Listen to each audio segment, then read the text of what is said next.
नमस्कार, बहुत स्वागत है आपका डेली 24 भारत में। मैं हूं आपके साथ अनीता शर्मा। शुरुआत करते हैं उत्तर प्रदेश की बड़ी खबरों से। अंबेडकर नगर में समाजवादी पार्टी के जिला अध्यक्ष जंग बहादुर यादव ने डीजल और पेट्रोल की बढ़ती कीमतों को लेकर केंद्र सरकार पर बड़ा हमला बोला। मीडिया से रूबरू होते हुए उन्होंने कहा कि बीजेपी सरकार की नीतियों के कारण डीजल पेट्रोल के दाम लगातार बढ़ रहे हैं और जनता पर टैक्स का बोझ डाला जा रहा है। उनका कहना था कि ट्रांसपोर्ट महंगा होने से रोजमर्रा की वस्तुओं की कीमतें भी बढ़ गई हैं।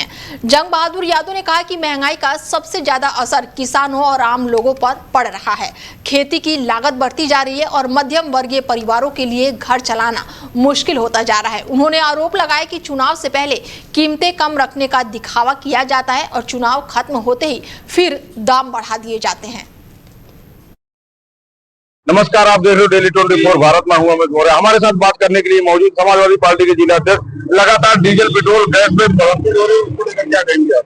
देखिए, ऐसा है कि हमारे नेता आदरणीय अखिलेश यादव जी ने बंगाल चुनाव के दौरान इस बात को कहा था कि चुनाव खत्म होते ही डीजल और पेट्रोल और गैस की कीमतों में उछाल आएगी।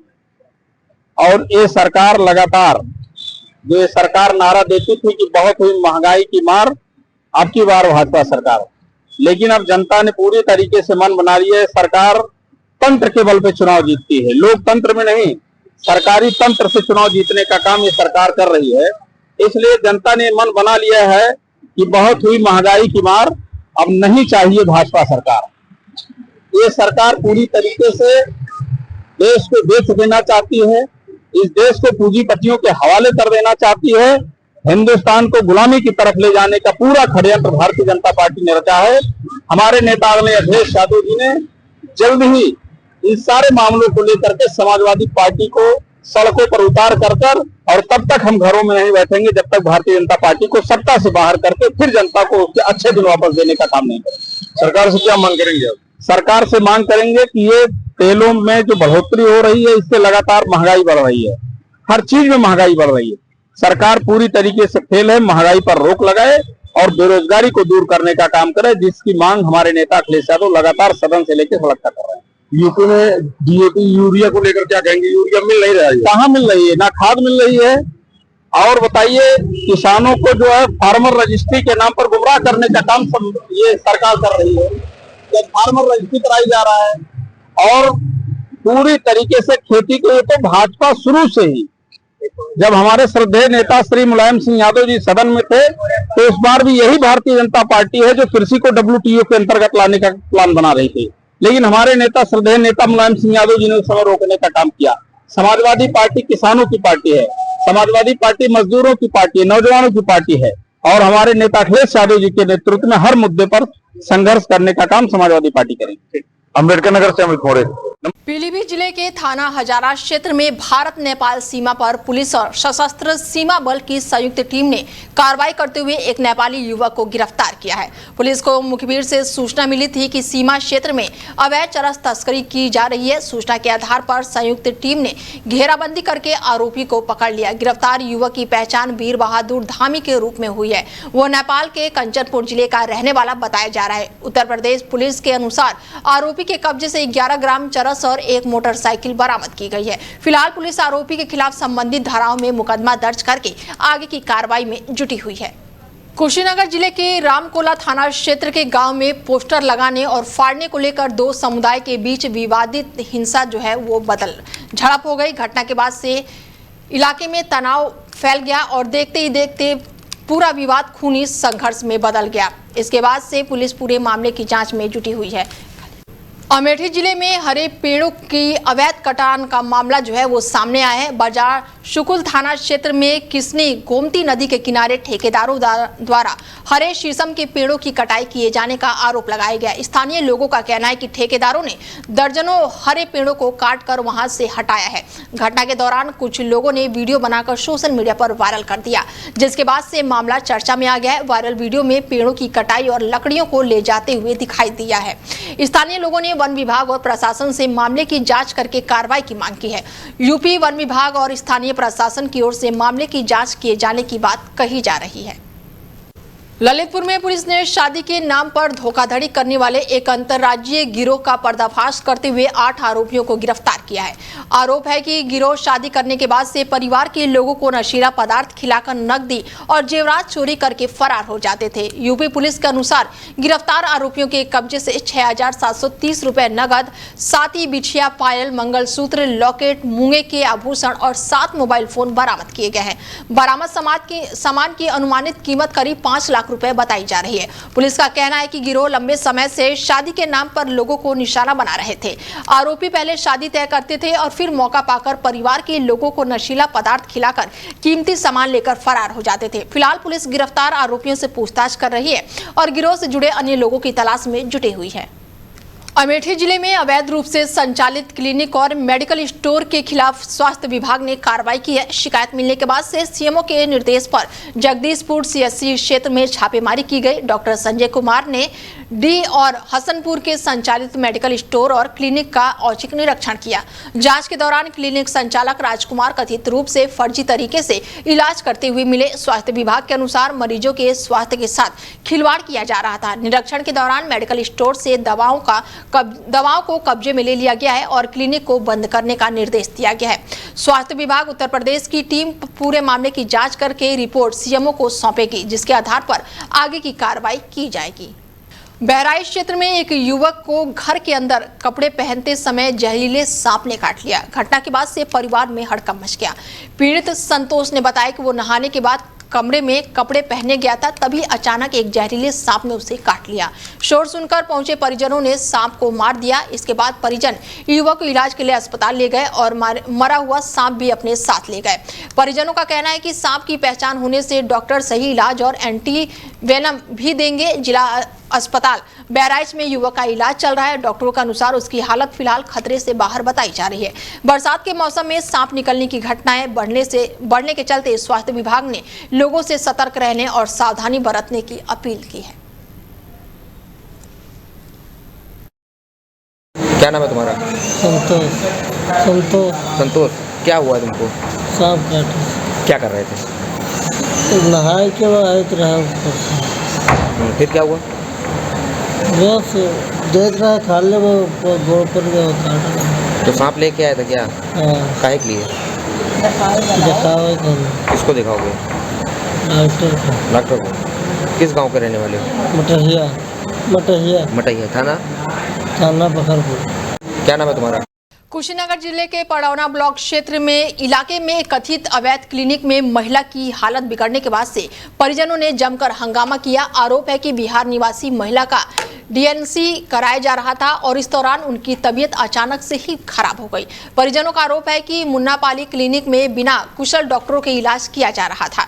साथ ही अवैध तरीके से डीएनसी जैसी चिकित्सा प्रतिक्रिया भी किए जाने की बात कही जा रही है। मामले में यह आरोप लगाया गया है कि आशा कार्यकर्ताओं द्वारा मरीजों को बेहतर इलाज का झांसा देकर अवैध अस्पतालों में भर्ती कराया जाता है और इसके बाद से उन्हें कमीशन भी दिया जाता है। स्थानीय लोगों ने आरोप लगाया कि क्षेत्र में अवैध अस्पतालों का संचालन लंबे समय से हो रहा है, लेकिन स्वास्थ्य विभाग की ओर से कोई भी ठोस कार्रवाई नहीं की जा रही है।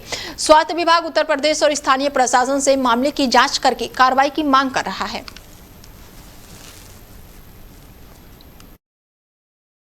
मुन्नापाली क्लिनिक में यहाँ दवा करवाने आई थी।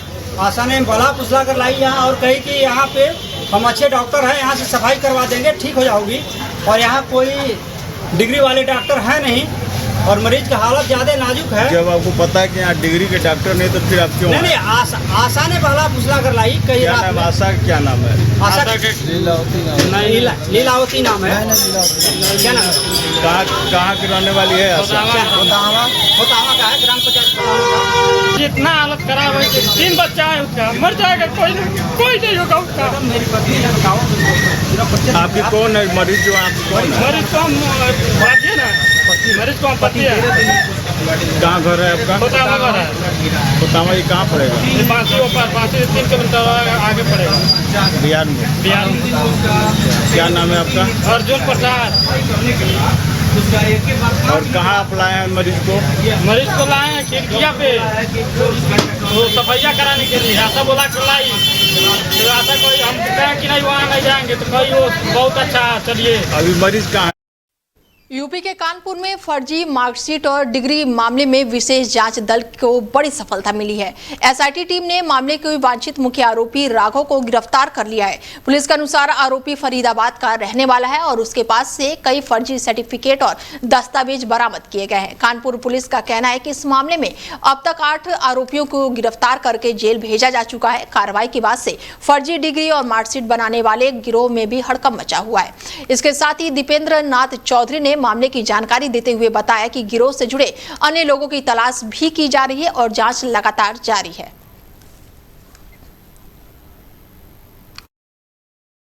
देखिए, थाना किदवई नगर में अपराध संख्या 41/26 जो 19/2 को रजिस्टर्ड हुआ था, जिसमें एक रैकेट पकड़ा गया था जो विभिन्न यूनिवर्सिटीज़ के फर्जी डिग्री, फर्जी मार्कशीट को प्रोवाइड कराता था।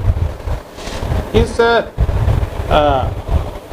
जो अभियोग की विवेचना लगातार इसमें आगे बढ़ रही है और इसमें हमारे एडीसीपी साहब और उनकी जो एसआईटी है उनके नेतृत्व बनी है और साथ ही साथ हमारे इंस्पेक्टर किदवई नगर और उनकी टीम के आपसी समन्वय और सहयोग से इसमें लगातार इसमें जो भी लोग शामिल हैं उनकी गिरफ्तारी का क्रम जारी है।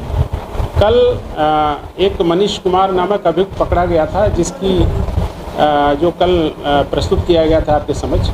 उससे जब आगे की बातचीत और उसका इंटरोगेशन हुआ तो एक नया अभियुक्त राघव शराफ पुत्र दिलीप शराफ, जो कि मनीष कुमार का भांजा लगता है, उसका नाम प्रकाश में आया और इसके मोबाइल्स को जब चेक किया गया तो इसके मोबाइल में भी करीब 17 या 18 यूनिवर्सिटीज़ की फर्जी डिग्री और फर्जी पेपर्स उसमें मिले। जब से और गहराई से पूछताछ की गई तो इसने ये बात बताई कि ये भी शैलेंद्र और मनीष के अंडर में काम करता था और ये मूल रूप से अभी फरीदाबाद में रहता है और इसका कानपुर में आना जाना था और यहाँ पर आकर के शैलेंद्र एवं उसके अन्य लोगों से डिग्रियाँ कलेक्ट करता था और उन डिग्री और मार्कशीट को दिल्ली में जा कर के डेफिनेट प्लेसेस पे उसको डिलीवर करता था। इसने अभी तक पूछताछ में जो हम लोग बताया कि 60 से अधिक डिग्रियां इसने यहाँ से ले जा कर के दिल्ली में विभिन्न स्टूडेंट्स को दी हैं और इसमें सबसे प्रमुख बात यह है कि अलग अलग यूनिवर्सिटीज़ की डिग्रियां हैं, जिसमें अगर आप उनका नाम जानना चाहेंगे तो इसमें अन्नामलाई यूनिवर्सिटी, जिसका कानपुर यूनिवर्सिटी का, उसकी डिग्रियाँ भी मिली हैं, अन्ना यूनिवर्सिटी चेन्नई और पंडित रविशंकर यूनिवर्सिटी रायपुर एवं यशवंतराव चौहान यूनिवर्सिटी नासिक। इतने यूनिवर्सिटीज़ के फेक मार्कशीट और डिग्रियां। अमरोहा जिले में हसनपुर कोतवाली पुलिस ने फर्जी लूट की कहानी बनाने वाले एक आरोपी को गिरफ्तार करके जेल भेज दिया है। पुलिस के अनुसार आरोपी ने किसान क्रेडिट कार्ड से 2,90,000 रुपए निकाले थे। बाद में उसके उधार के पैसे चुकाने के बाद खुद के साथ लूट होने की झूठी कहानी रची थी।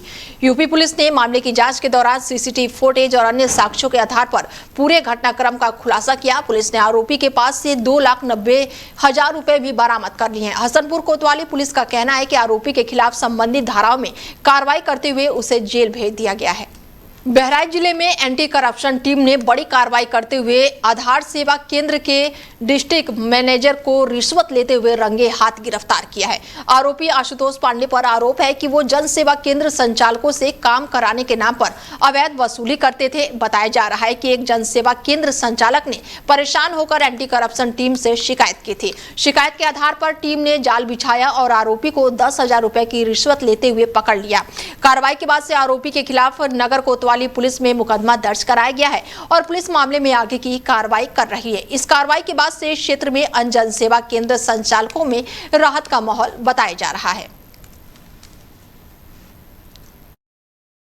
हम लोग सर सीएससी में काम करते हैं, सीएससी के थ्रू आधार का काम करते हैं। तो ये सर हम लोग से हर मंथ 10,000 रुपये की मांग करते थे।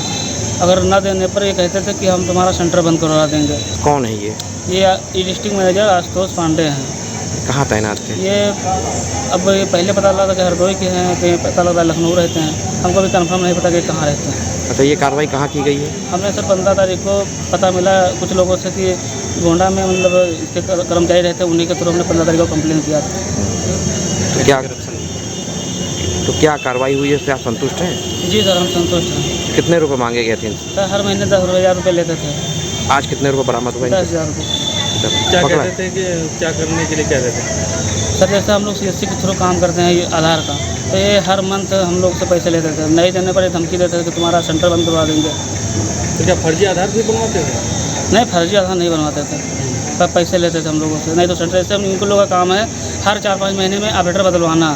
जब ये ऑपरेटर बदलवाते तो उनको 1 लाख रुपये 50 जैसे जिसको जैसा काम होता वो लेते थे उससे। इसी के थ्रू हम लोगों को परेशान करते थे हर महीने में। हम लोग सर CSC अलीगढ़ क्षेत्र में हेड कांस्टेबल के बेटे द्वारा गोली मारकर आत्महत्या किए जाने की घटना सामने आई है। घटना के बाद से इलाके में हड़कंप मचा हुआ है। बताया जा रहा है कि अनिल कुमार के बेटे ने अवैध तमंचे से खुद को गोली मार ली। गोली चलने की आवाज सुनते ही परिवार और आसपास के लोग मौके पर पहुंचे। सूचना मिलते ही उत्तर प्रदेश पुलिस की टीम घटनास्थल पर पहुंची और मामले की जाँच शुरू की। पुलिस ने शव को कब्जे में लेकर पोस्टमार्टम के लिए भेज दिया है। फिलहाल आत्महत्या के कारणों का पता लगाने के लिए जाँच की जा रही है।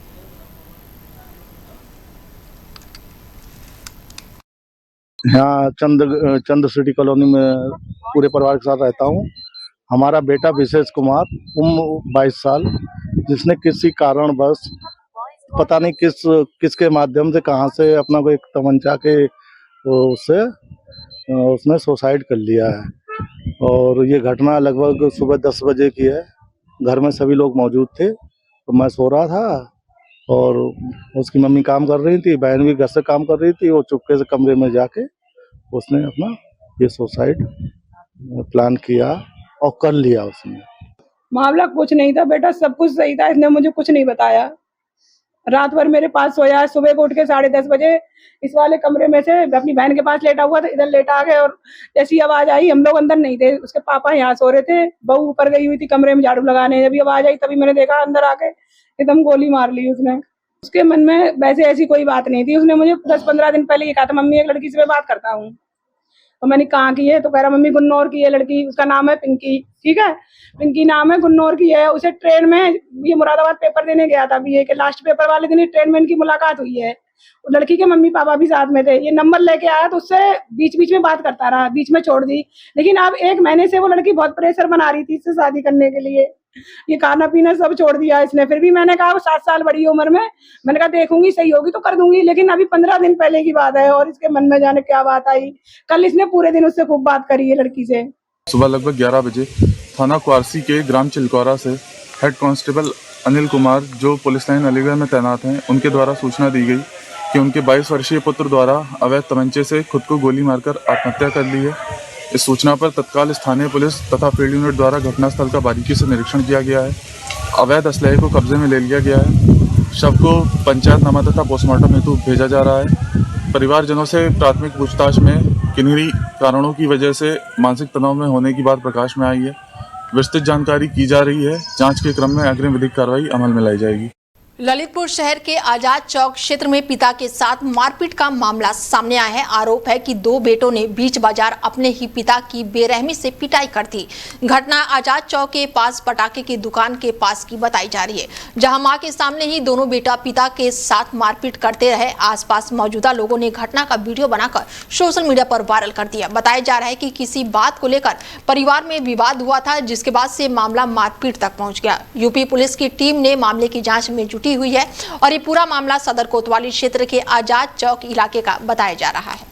सहारनपुर जिले के थाना बिहारीगढ़ क्षेत्र के जयंतपुर गांव में अवैध मिट्टी खनन का बड़ा मामला सामने आया है। आरोप है कि रात भर जेसीबी मशीनों से सरकारी जमीन और दंडी के टांगों की खुदाई करके मिट्टी निकाली जाती है, जबकि मिट्टी से भरी ट्रैक्टर ट्रॉलियां लगातार दौड़ती रहती है। स्थानीय लोगों के अनुसार पूरा अवैध खनन का यहां पर खुलेआम कारोबार चल रहा है और कई जगहों पर करीब 10-10 फीट गहरे गड्ढे खोद दिए गए हैं, जिससे बड़े हादसे की आशंका बढ़ गई है। ग्रामीणों का आरोप है कि खनन माफियों को किसी बड़े संरक्षण का सहारा मिला हुआ है और यही वजह है कि पुलिस गश्त के बावजूद भी अवैध खनन पर रोक नहीं लगा पा रही है।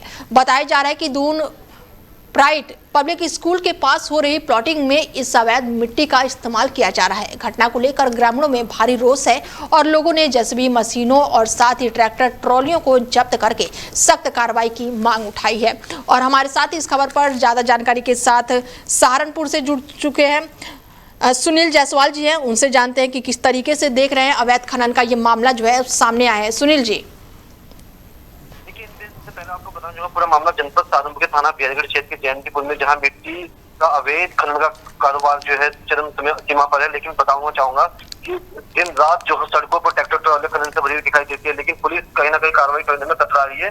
लेकिन अगर बात की जाए कि जैसे ट्रैक्टर ट्रॉला सरकारी डांडी और ढांगों से खोद के किए गए 10-10 गहरे फीट गड्ढे कर दिए गए, लेकिन सतपुरा कुल्डी खेड़े मार्ग पर जो है खुले आम चलते ट्राले देखी जाती है। लेकिन खनन माफियाओं में इस कदर का खौफ नहीं है कि जिस तरह से कार्रवाई, लेकिन पुलिस की कार्रवाई से कहीं ना कहीं जो है खनन माफिया बचते हुए नजर आ, लेकिन पुलिस ग्रस्त बाजुद होने के बावजूद भी खनन माफिया पर कार्रवाई नहीं की जा रही है। जी ठीक है सुनील जी, क्या इस मामले में अभी तक पुलिस के पास शिकायतें दर्ज कराई गई है?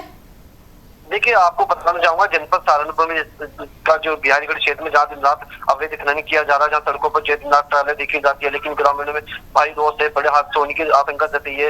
इससे जेसीबी ट्रैक्टर ट्राले जब्त कर कार्रवाई की मांग कर रहे हैं। लेकिन एसडीएम मानवेंद्र कुमार बोले कि मामला संज्ञान में आया, लेकिन उचित कार्रवाई जरूरी। लेकिन पुलिस ने जो है कार्रवाई करते 2 ट्रैक्टर को भी हिरासत में लिया है, जिसको लेकर कहीं ना कहीं बात की जाए खनन माफियाओं में जो है ये खौफ नजर आ रहा है। जी ठीक है, तमाम जानकारी के लिए बहुत शुक्रिया सुनील जी।